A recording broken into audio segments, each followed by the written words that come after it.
Hey there, welcome back to another episode of the podcast. This is Mirban, and I'm recording this intro right after the conclusion of the City Open. Really enjoyed going there. It was full capacity this time around. They actually didn't even have the tournament last year, but it was fantastic to just rejoin with the tennis community, and I saw a lot of people that I knew, in particular Will Hamilton from Fuzzy Yellow Balls and Scott Baxter from Player Court. Great to hang out with them. And yeah, just a ton of former tennis players that I used to play with, as well as current. And as one of my friends said, it seemed like I couldn't swing a dead cat without running into someone. I think that's the right saying, but I'm not sure I said it right. But anyway, just really enjoyed the finals, and pretty much every day I was there 7 out of 9 days, including the 2 qualifying days. So definitely miss it, and it was almost like a routine, just working and then going to the tournament. But anyways, speaking of work, let's get to work on this interview that we have for today, and this one is with former WTA pro Vania King, and we touch on a lot of different, very important areas, including mental health and how to train your mental game to have more success on and off the court. The biggest technical changes that Vania underwent, if that's the right word, throughout her career, and her most impactful coaches and what they worked on, as well as some strategic tips. And of course, Vania's fantastic way of giving back, which is Serving Up Hope, which you all should definitely check out at servinguphope.org. So, I think you'll really enjoy this episode. Obviously, I say that with extreme bias because I created this episode, but So without further ado, here is my interview with former WTA pro Vania King. Hey, everybody. Welcome to this episode of the Tennis Files podcast. It's really an honor and a pleasure to have on Vania King on the Tennis Files podcast. And as you heard on the intro, she has both an amazing tennis resume as well as an amazing charitable resume. So, Vania, thanks so much for coming on to the show, and glad to have you on. Thanks for having me.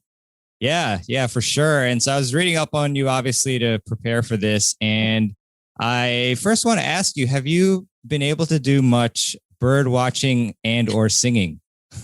So during COVID, I stayed in Florida. I moved to Florida from SoCal when I was 19. And because I was playing on the tour, I never really got a lot of time to spend in Florida.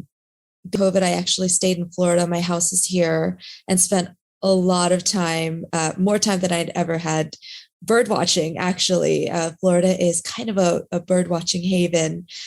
So yes, I'm kind of nerded out on bird watching here. I'd bike to, local pond or into the canal, and there's some spots that I like. And then in terms of singing, I still sing sporadically. I actually discovered a few years ago that I have I had an injury. I fell actually one time when I was in the court and kind of chipped off a piece of bone out around my ear canal. And so singing now is a little bit painful because of just the way the vibrations are, but I still do love to sing, and I do sing occasionally. Cool. Yeah, I'm sorry to hear that part of it, but I'm glad you still enjoy it and everything. As you get older, there's more injuries, and you just manage them, and it has not affected my quality of life. Awesome. Yeah, that's the most important thing. Well, I want to ask you, because it's so interesting for me to find out how people get their start in tennis, especially professional tennis players. So how did you get your start playing tennis? So I'm the youngest of 4. My brother, Philip, is older than me by about 7.5 years. And he was naughty in school.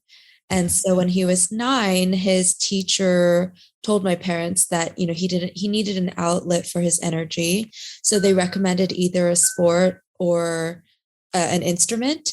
And so he ended up choosing to play tennis, and he also picked piano. So at that time, he started playing at 9, which is a little bit late for tennis, is kind of the average of those players that do well. But he got to, he was the number one junior in the US when he was 17 and 18.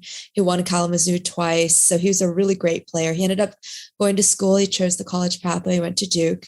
And then my sisters and I have two twin sisters, two sisters that are twins, and they're 2 years older than me. So the three of us kind of just followed my brother around when we were younger, especially in SoCal, going to tournaments with him because, my parents didn't have time to drop us off in other places. And we were always known as Philip King's little sisters. So it was a point of pride when Philip started being known as Vania King's brother. Awesome. Well, we have Philip to thank for being naughty in school. That sparked it all. So yeah. Good job. That's Awesome. true. Yeah. And so also very curious about just, your junior career and how you train, because that's obviously very important and builds a foundation for everything. So when you started training seriously, what was the training environment like for you? So I was coached by my father until I was 17. And I would say back in the day when I was young, and technology and science and knowledge has come a long way since I was training, but it was really more of a, hours that you put on the court. It was kind of a make or break you style. And so I was out on the court, at least 4 hours a day, whether I had school or not. Summers I was probably out there for 4 to 6 hours a day, out with my sisters. It was just a lot of on-court time. Nowadays, with the progression of science and the understanding of how the other aspects of tennis, such as, fitness and nutrition and recovery affect you, you still put in a large bulk of time, but a lot of it goes into these other aspects. That's kind of when I grew up. We just spent a lot of hours on the court. Very cool. Yeah, definitely. Things have evolved, obviously. So, I mean, in looking back at that, huge block of training, like, would you change it at all in terms of like, maybe like, oh, it'd be more efficient if I trained like more on the first 4 shots or something like that? I mean, do you think that would have helped? I think I had enough on-court time. I think I had maybe too much on-court time. My dad actually didn't. So my dad was my coach, but he was not a tennis player himself. So given that kind of this unique circumstance where he was my coach, but didn't actually play tennis, he had to do a lot of learning himself. So what he did was he took me to a lot of great coaches in the SoCal area. At the time, SoCal has been known historically as a mecca for American tennis. So, I took lessons from Robert Lansdorp, who coached Sharapova, Meskina, Tracy Austin. I took lessons from Vantoff, who coached Davenport, Brian Teacher, who won a slam. I think he was number 1 in doubles. Phil Dent, top 20, coached his son Taylor, and a few more people in the area. I mean, I was coached a little bit by Ray Ruffles, who I also worked with when I was 17, who was an amazing coach the Woodies, was top 20 himself. So he, took me to coaches around the area to learn from them, and then tried to kind of implement his own style.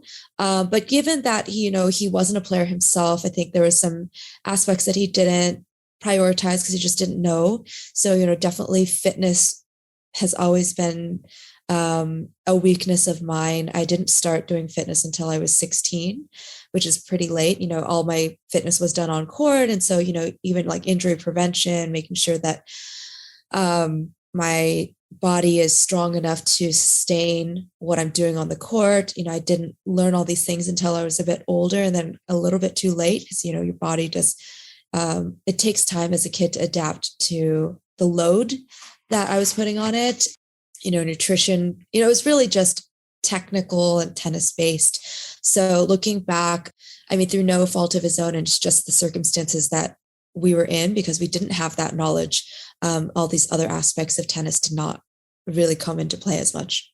Yeah, I mean, your father did a great job and did a very important thing in seeking out the best possible coaches. And yeah, I mean, you turned out great, obviously. So I was wondering, in terms of your pro career, if you could travel back in time and then give your younger self advice when you first started on tour, well, what advice would you give your younger self?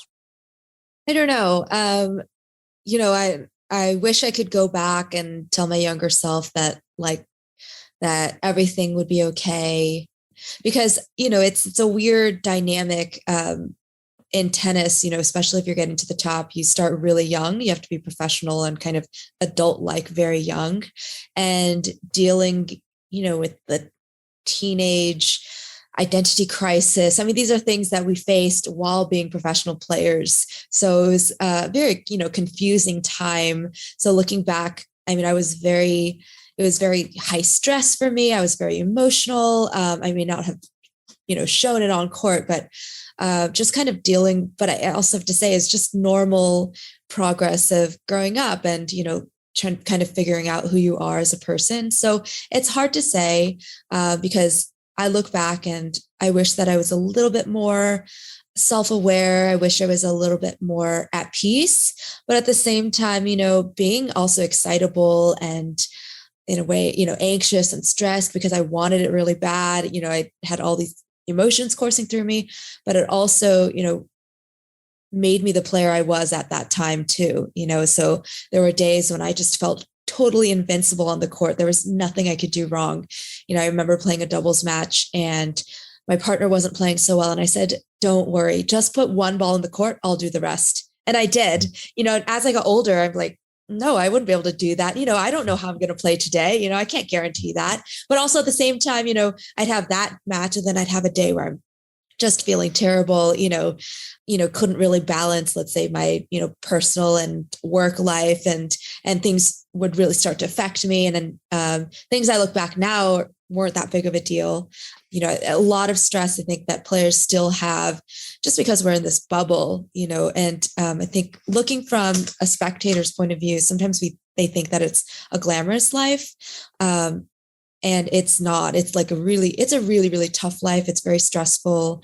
You're constantly insecure because there's always more to do. If you become complacent, there's someone behind you that's working, that's going to work harder, that's going to fight harder, and you have to be 100% all the time and always 100%, but a little bit insecure, which kind of affects your psyche as well, to never be fully confident in yourself. If you win, you feel great. If you lose, you feel terrible. There's always something to do. So, yeah, I mean, I don't know. I don't know. I mean, I think I wouldn't have been the player I was back then, but I definitely was not as grounded as I feel that I am now, or more grounded than as I feel like I am now. So, in terms of your mental game, obviously extremely important. Were there certain routines or exercises or things that you did to work on that aspect of your game over the years? From the mental side? Yeah. Mm-hmm. Yeah. I mean, I saw several sports psychologists, also saw, just regular counseling and therapy. I think mental health is incredibly, incredibly important. It's just like physical health. If we go out and take care of our physical health, which a lot of people could use more of, as we all could use a bit more of, we should just as much take care of our mental health.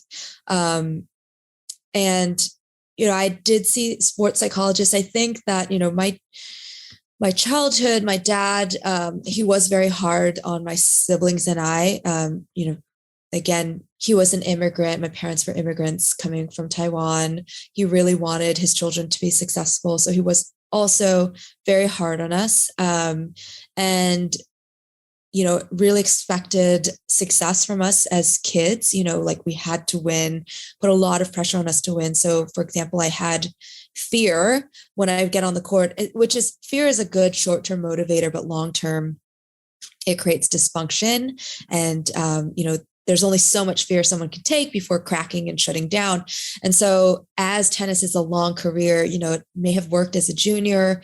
It may have worked as well because at the junior level, sometimes you just win matches by grinding and just fighting hard and putting the ball in the court. But at the pro level, that's not the case. You have to, you have to step up and you have to take chances and be confident. And so I think that there were some things that sports psychology could have helped, but also just the way, I know this is tennis related, but it was also just kind of the way that I learned how to respond to certain experiences that, just kind of having regular therapy was really important for me as well.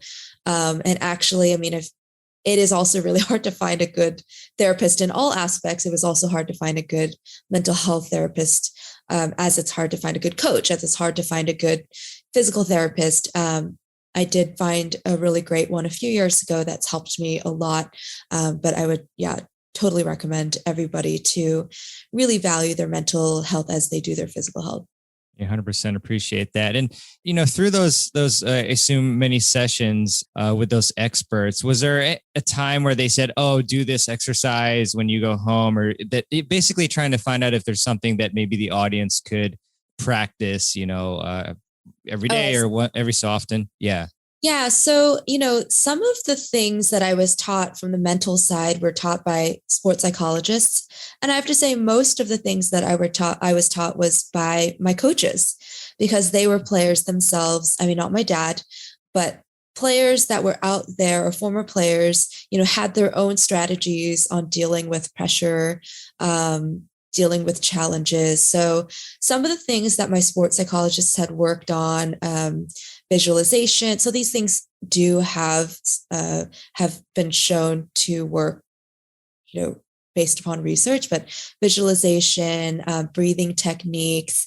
So visualization could just be, you're taking the time, obviously settling yourself down and really envisioning you playing successfully. That could be a type of visualization. There's also a type of kind of meditation visualization, which one of the therapists gave me. Her name is Alexis Castori. Actually, she's quite famous. She's worked with like Andy Murray. And I have to say, though, it was a little bit more from the meditation side, which I did struggle with because I had trouble focusing, but it was, like envisioning a ball of light and it expanding. So it was more kind of like a holistic, like positivity standpoint.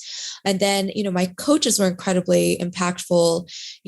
Again, the things like breathing, creating a routine. If you are out there, and creating a routine is incredibly important because, you're trying to control all the aspects that you can control, because there are a lot of aspects that you can't control. So, making sure that if you're bouncing the ball, every time you bounce the ball, same amount of times, if you're going to take a deep breath. Okay. So for me, it was like 3 bounces, a deep breath. I decide where I'm going to serve and the next shot, and then away I go. And making sure that as much as you can, creating that routine under pressure, different breathing types, like techniques and types of breathing also helps. The deep breathing slows the heart rate down. A deep breath with a sharp exhale kind of enhances focus. And then in terms of the mental side of what you tell yourself, I mean, self-talk is incredibly important. There has been a lot of research shown that if you talk to yourself negatively, it actually does manifest itself. Even if you don't think so, even if it's like, don't miss, your brain actually just focuses on the negative aspect of it. Even though it's like, okay, let's get this ball in. So trying to rephrase it to a very positive statement. One of my coaches, Ray Ruffles, talked to me about self-talk, about, encouraging myself. It's kind of strange because you're talking to yourself like you're in third person. So I'd say, okay, Vania, you've got a chance here. Let's see if we can take this chance, talking to yourself in a very positive way, and a very rational way. So trying to detach yourself from the emotions of it, because that's not something that can like your emotions can't control the outcome. Even if you want it so bad, you can't guarantee that it'll happen. So trying to detach yourself from emotions, which is incredibly hard. And it's something that we all constantly work on, but, trying to say, okay, this is what I can control. Okay, I'm going to be super aggressive on this return, and then I'm going to go to the net, and then using different metrics of success. Have I tried to, did I execute my intention, rather than did I execute the shot, to create success is really important as well. But at the same time, I'm sure there's a lot of techniques out there that I could have tried. The mental side was something that I did struggle with, especially in singles. I actually don't like playing in front of a lot of people. I don't like being I'm kind of introverted in that way. I didn't like playing in front of a big crowd. So especially at Grand Slams, I struggled with that. But yeah, there's a few techniques that can be tried. Yeah, such fascinating information. I really appreciate that. A lot of takeaways that the audience can use for sure. And yeah, I did hear you speak on my friend Chris Suter's podcast, and you talked about several coaches. So I was curious about, maybe if you could speak to a couple technical changes, because that's obviously an area that takes a lot more time to implement in most cases and strategy and everything like that. So what were maybe a couple of the biggest technical changes that you made in your game? And then what was the process like for them? So one of the biggest technical changes I made was when I was 19, I moved to Florida and I started working with my coach that I worked with up till the end of my career, Tariq Benabiles. And so when I was a kid, I had kind of the old school style forehand, which was, a more Eastern grip, low take back, short take back, finishing straight forward. Better when the balls were low, struggled when balls were high. And then Tariq changed my forehand to, semi-Western, elbow up, really creating a lot more topspin. That was a big change for me. I mean, I had a lot of changes as well in my serve, but I mean, to be honest, I had a ton of changes in my serve and none of them were super factual. None of them were super successful because, there was a period actually when I worked with Ray Ruffles when I was 17, 18.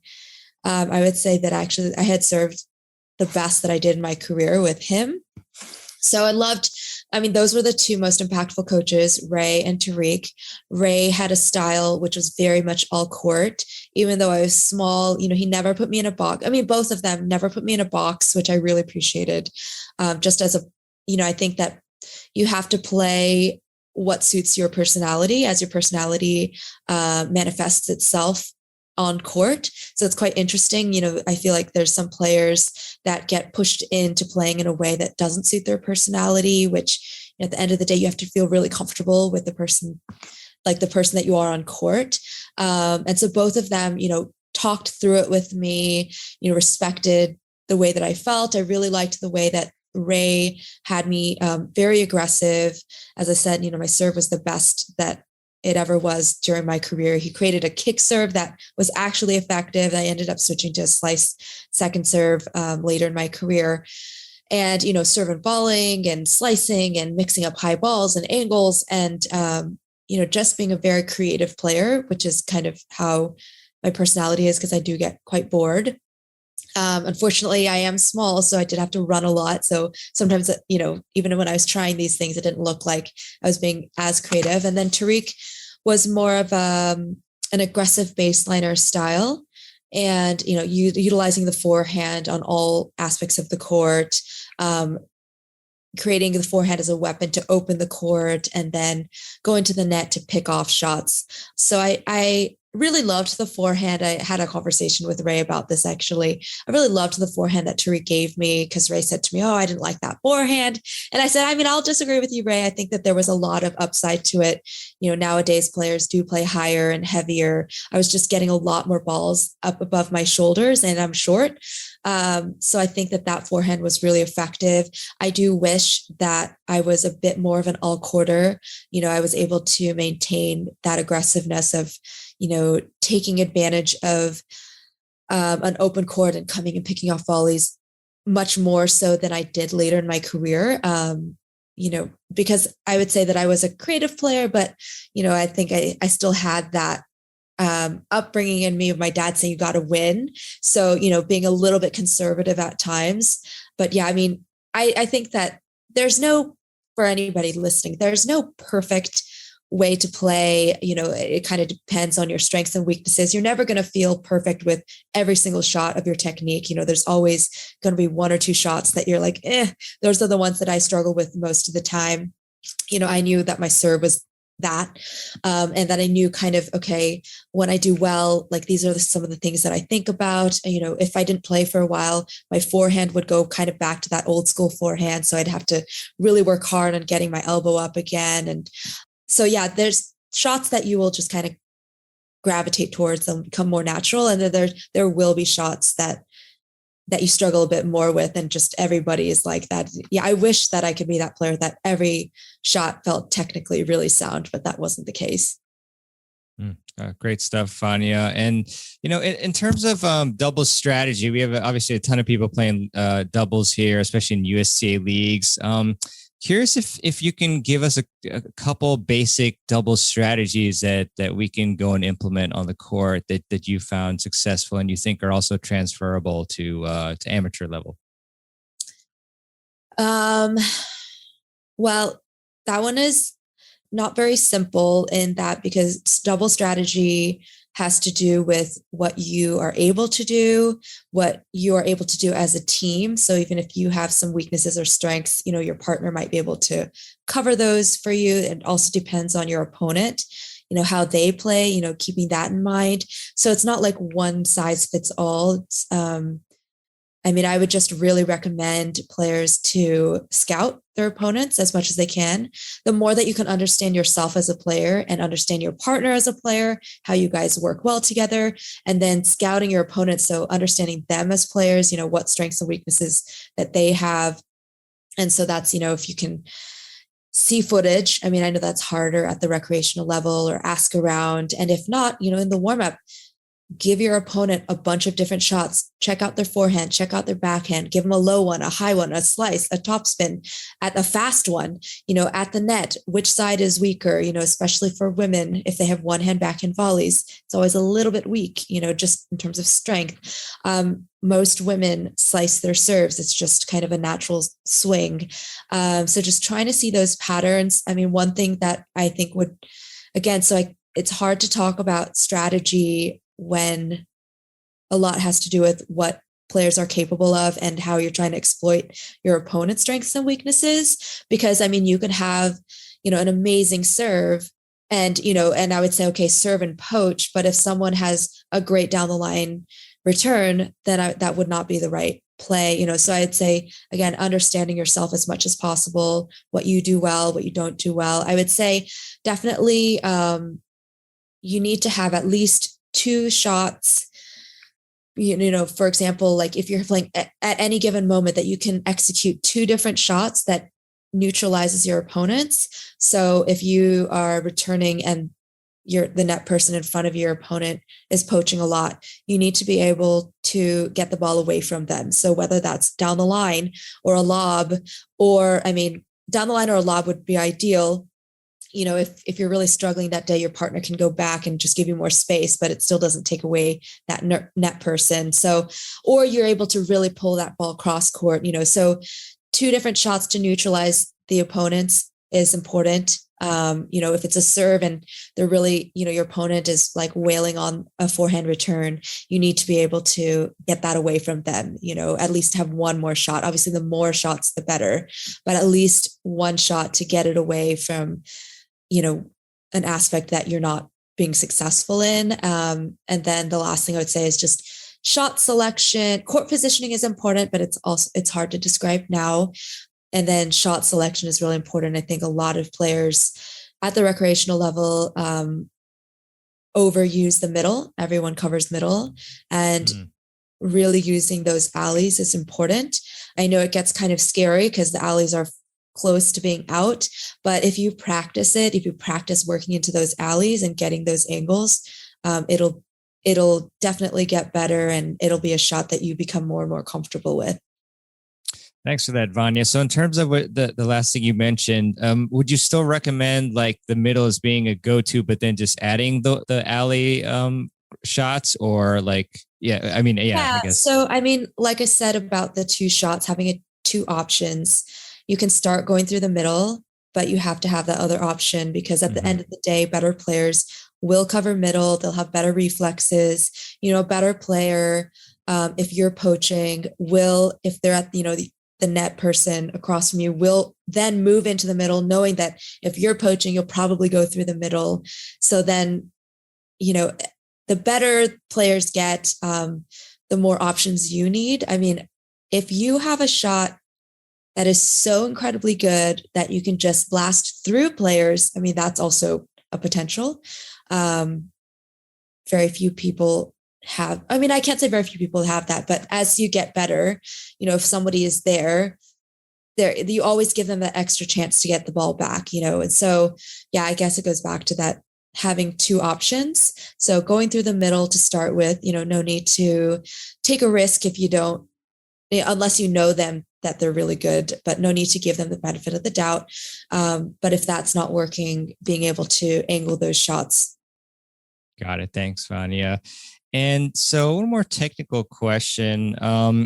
This is in regards to the second serve. And so when I listened to a couple of podcasts, on one of them, you described the kick serve drill, which you kind of mentioned. And so I was wondering if you could just describe that for the audience, as well as just any other tips that you might have for people struggling with their kick serve or second serve. Sure. Well, I'll admit that I didn't have, except for that 1 year that I was with Ray, I didn't have a great kick serve. A lot of it does have to do with upper body strength. You have to be strong upper body. The ball, the toss has to be to the left. So something like 10 o'clock, you do have to arch your back. So it is a lot of load on your body. But in regards to that specific drill, it's fairly simple. You're just sitting on the ground, probably at the doubles, on the ad side at the doubles spot. And, it just isolates it. One forces you to really hit up on the ball, and then it isolates the upper body. So yeah, it's just sitting down at the doubles where you would stand on the doubles position on the ad side and kicking it out into the ad court. Gotcha. Yeah. And I think when I heard you mention it, you said you also had like a really shallow target on that ad side as well. Yeah. I mean, that's where, so it was actually Ray's drill, and that's where he would give me a target. But, to be honest, I think at the recreational level, that might be too difficult. So just starting with kicking it into that box, obviously you're trying to kick it away from somebody's backhand. So if you can envision someone stretching out onto their backhand, I think that'll be enough. Nice. Yeah, I've done that variation, and it's really effective. So thanks for mentioning that. So I obviously do want to talk about Serving Up Hope, and everybody should check out servinguphope.org. But Vania, what inspired you to create the organization? And I did see actually that you got a master's degree in nonprofit management, so maybe that has something to do with it. But what inspired you to create that organization? So it was a journey. I was injured for the better part of the last 6 years before I retired this year.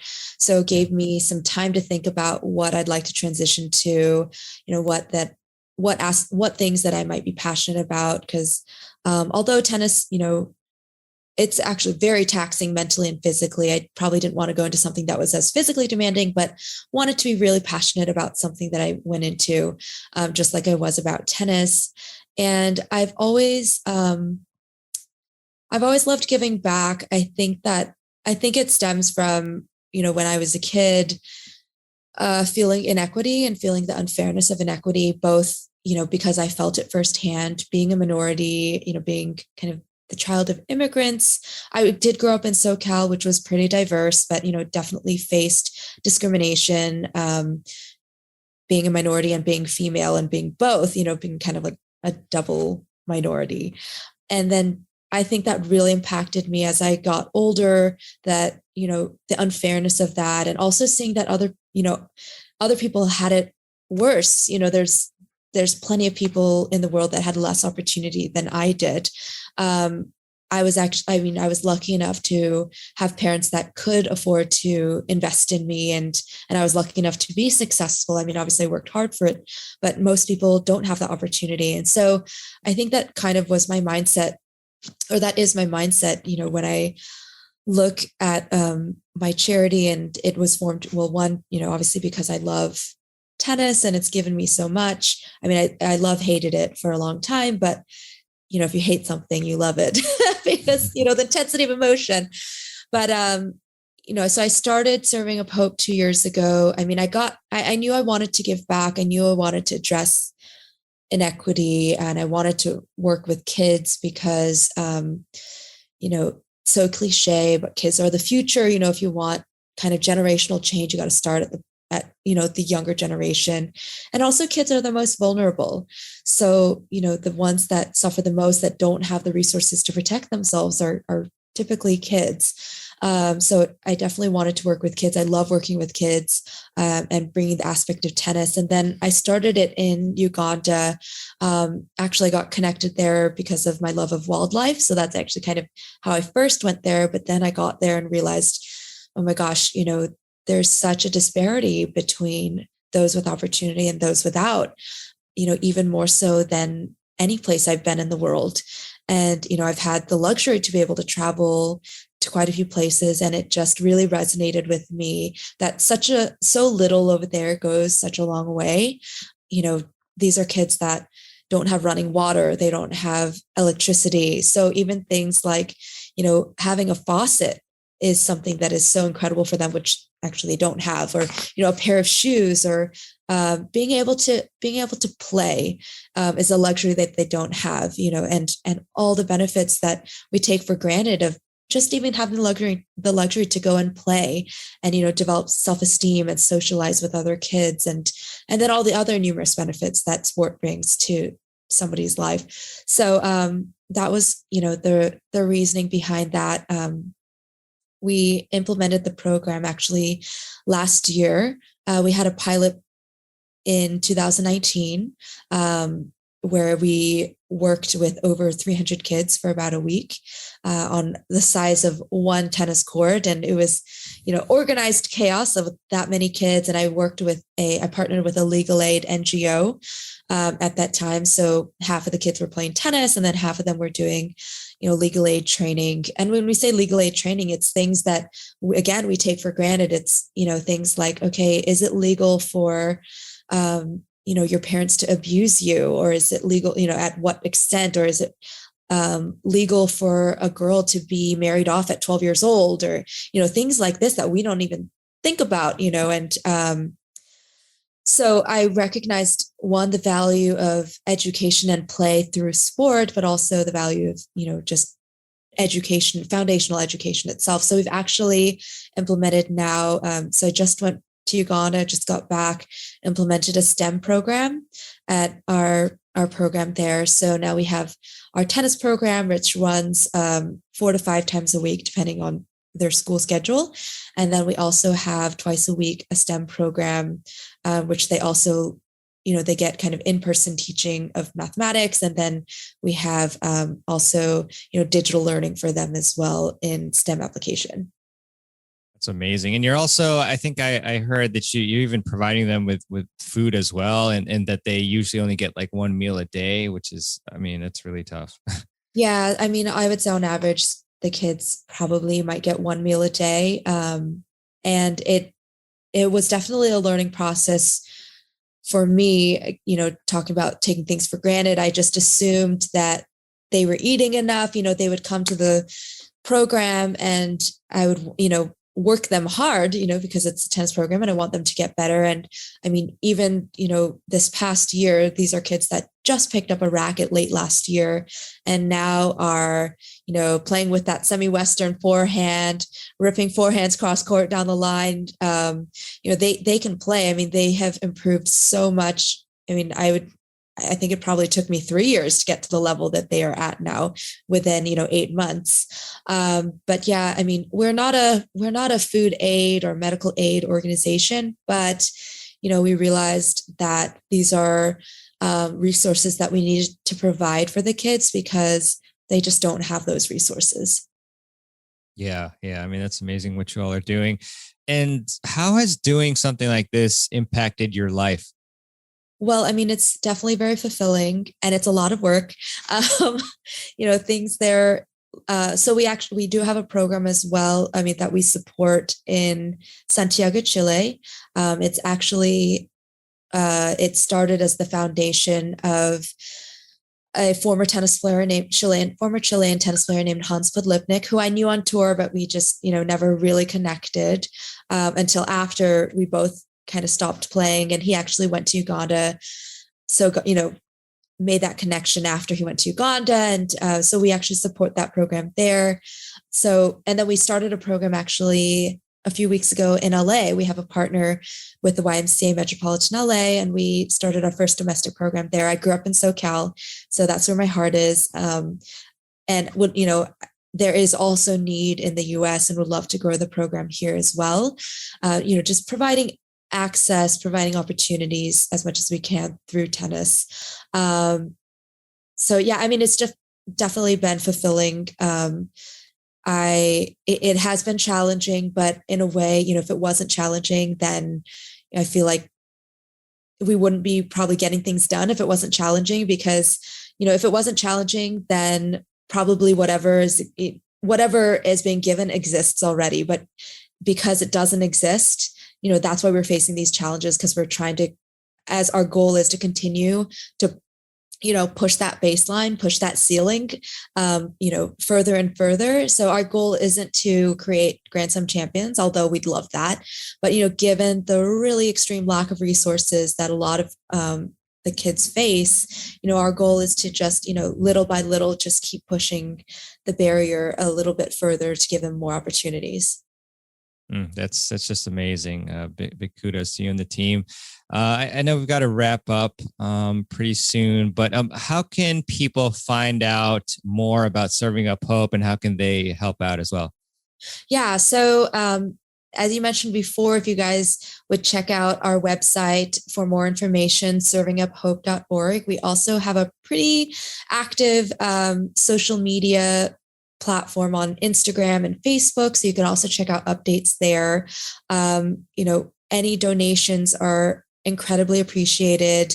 There's a lot of organizations out there that, are kind of middlemen, the big organizations especially, and you don't really know where that your money is going or your donations are going. But I am very invested in this, and, we have our team directly on the ground. We get constant feedback. I'm there twice a year for, a couple months a year. So that your donations are going directly to where they should be.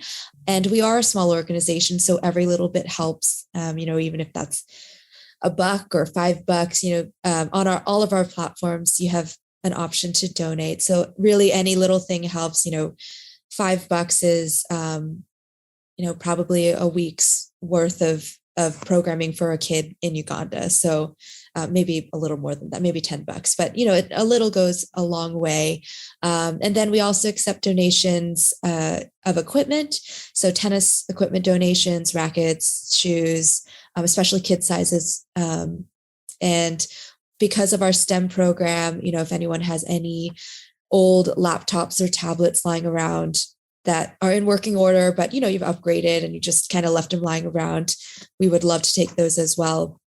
And if anything, just maybe keep in touch with us, follow us on social media, check in with us. We'd love to chat. And in terms of volunteering, there's always that option, that very committed option of going to Uganda or going to Chile, which can be facilitated. And then beyond that, reaching out to us, since we are a small organization, we would appreciate any help that we could get. We have a program on the ground in LA. If anybody wants to come out and volunteer for that, they can always send us a message. And I mean, actually, I'm the one who's responding to most of the messages, so you probably get me responding back. And then, internally, again, because we're small, we could use assistance in various items as well. That's amazing. Yes, I would highly appreciate very much if everybody would donate in some form or fashion. And we'll have the links, servinguphope.org and the socials as well on the show notes page, so you can just check that out. So, Vania, last quick question that I always ask is, what is one key tip that you could give our audience to help them improve their tennis games? Ooh, what level are we talking about? Oh, yes. Great question. So between 3-0 to 5-0. Oh, that's a broad range. That's That's hard. Well, I mean, if we're talking about the 3-0 range, I think foundations are really, really important, especially if players started playing later in life, which is totally fine and incredible. It's a social sport. But I do find that a lot of players kind of just starting as adults don't get the technical aspects that they need to. So definitely there's, for an example, using the continental grip on the volleys. You're using the continental grip on every shot except the forehand is not something that a lot of players use, at the recreational level. So definitely, if the foundational technical aspects have to be there for you to kind of unlock the potential, because if you don't have the right technical foundation, it will definitely inhibit you. I mean, I don't see players getting really past 4.045 if they have got the wrong technique. Agreed. Thanks so much, Vania. Thanks a lot for your time. And, just again, really appreciate everything you're doing for the communities, tennis and otherwise. So keep up the great work. And again, everybody check out servinguphope.org, and hope to talk to you again soon, and all the best. Perfect. Thank you so much. Thank you. All right. I really hope you enjoyed my interview with Vania King. And Vania, shout out to you. Thanks a lot for coming on to the show. Really enjoyed speaking with you, and hope to have you on again sometime in the near future. And again, definitely check out servinguphope.org. And I have the link in the show notes, which you can find in your app or at tennisfiles.com/podcast, and just click on that episode blog post. So, that is pretty much it for today. Although I do want to leave you with a quote, as I often do at the end of the show. And this one is by Millard Fuller. And Millard said, "It is easier to act yourself into a new way of thinking than it is to think yourself into a new way of acting." Very insightful there. Oh, and I would definitely really appreciate it if you would subscribe to the Tennis Files podcast if you aren't already. And you can do that by hitting the big, juicy subscribe button on the podcast app of your choice, and leave a review if you so choose. 5-star only. Just kidding. Whatever you think is worthy and appropriate for the show. All right. Well, that's it for this week, but we have some fantastic episodes coming up for you. Again, extreme bias in that statement, but I think they will be very enjoyable for you. So thanks so much for listening and for all the support, and keep improving your tennis game just a little bit each day, and you will see huge growth long term. So keep at it. Thanks for listening, and I'll see you on the next episode of the Tennis Files podcast. This is Mirban signing out.